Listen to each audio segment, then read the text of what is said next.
अस्सलामुअलैकुम प्यारे दोस्तों, आज हम आपको सुल्तान महमूद गजनवी रहमतुल्लाह अलैह के बारे में कुछ ऐसी बातें बताने वाले हैं जिसे सुनकर आप सभी का दिल खुश हो जाएगा। अगर आपने इस वीडियो को लाइक नहीं किया तो लाइक ज़रूर कर दें।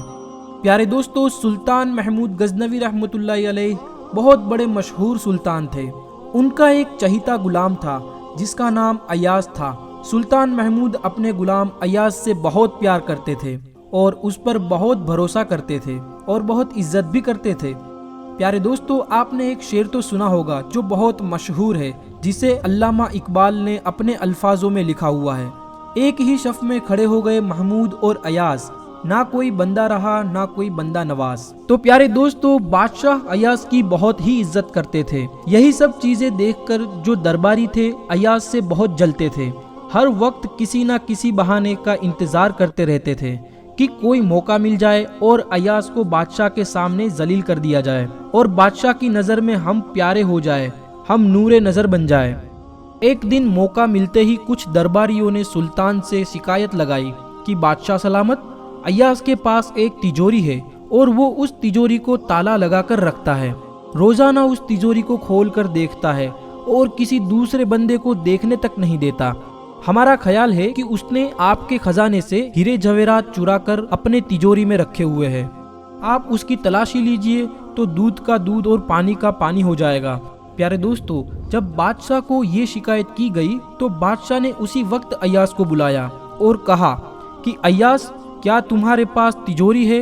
अय्याज ने कहा, जी हाँ बादशाह सलामत, मेरे पास तिजोरी है। बादशाह ने फिर पूछा कि अय्याज, क्या तुम उस पर ताला लगा कर रखते हो? अय्याज ने कहा, जी हाँ बादशाह। तो फिर बादशाह ने पूछा कि क्या तुम उसे किसी और को देखने तक नहीं देते? तो अय्याज ने कहा, जी हाँ बादशाह सलामत, मैं किसी और को देखने तक नहीं देता। फिर बादशाह ने पूछा, क्या तुम उसे रोजाना देखते हो? तो अय्याज ने कहा, जी हाँ, मैं उसे रोजाना देखता हूँ। फिर बादशाह ने थोड़ा सा गुस्से में आकर अय्याज से कहा, उस तिजोरी की चाबी लाओ। उसी वक्त बादशाह ने फौरन किसी बंदे को भेजा और कहा, उस तिजोरी में जो कुछ मौजूद है सब लाकर मेरे सामने पेश कर दो। अब झलने वाले बड़े खुश हो रहे थे क्योंकि अय्याज की चोरी पकड़ी जाएगी। आज अय्याज जलील हो जाएगा जब तिजोरी का सामान सबके सामने आएगा। बादशाह फौरन अय्याज को जलील कर देगा और धक्के मार कर दरबार से निकाल देगा और हम बादशाह के नूरे नजर बन जाएंगे। प्यारे दोस्तों, लेकिन अल्लाह की शान ये हुई, जिस बंदे को बादशाह ने भेजा था, जब वो तिजोरी का सामान निकाल कर लाया तो सिर्फ उसे 3 चीजें मिली। एक पुराना सा जूता, एक पुराना सा कुर्ता और एक पुराना सा तहबंद। बादशाह ने उस लाने वाले बंदे से पूछा, इसके अलावा तिजोरी में और कुछ नहीं था? तो उस लाने वाले बंदे ने कहा, कुछ भी नहीं था बादशाह सलामत, बस ये 3 चीजें मिली है और कोई कीमती चीज नहीं मिली। तो बादशाह अय्याज से मुख्तलिफ होकर पूछने लगे, क्या तुमने ये चीजें तिजोरी में रखी थी और इसको तुम रोजाना देखते थे?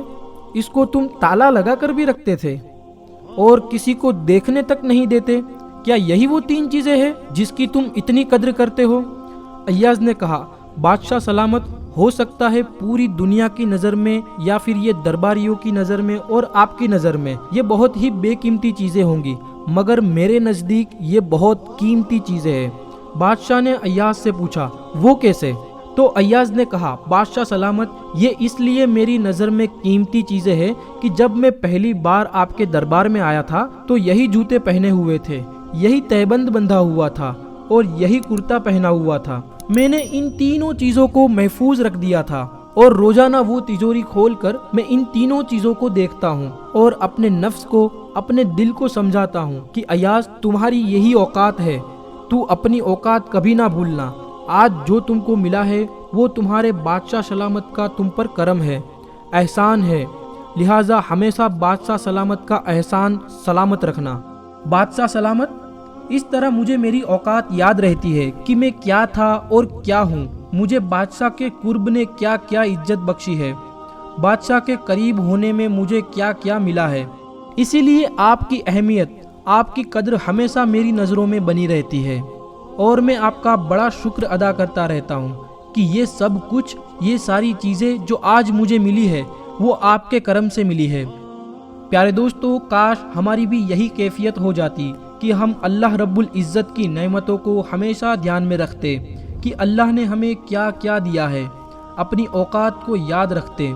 ہمیں ذرا سا کچھ مل جائے تو سب سے پہلے ہم اپنی اوقات بھول جاتے ہیں، یہ سمجھنے لگتے ہیں کہ جو کچھ بھی ملا ہے یہ ہماری محنت کی وجہ سے ملا ہے۔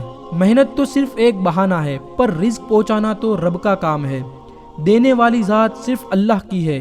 اس لیے ہمیں شکر ادا کرنا چاہیے ہمارے اللہ کا، اور آزمائشوں پر صبر کرنا چاہیے۔ یہی زندگی ہے اور یہی بندگی ہے۔ پیارے دوستو، امید کرتا ہوں آج کا واقعہ آپ سبھی لوگوں کو سمجھ میں آ گیا ہوگا۔ اللہ ہمیں اس پر عمل کرنے کی نیک توفیق عطا فرمائے، آمین۔ کمنٹ میں جا کر آمین ضرور لکھ دے۔ تو چلیے پھر ملتے ایک نئی ویڈیو کے ساتھ، تب تک کے لیے خدا حافظ۔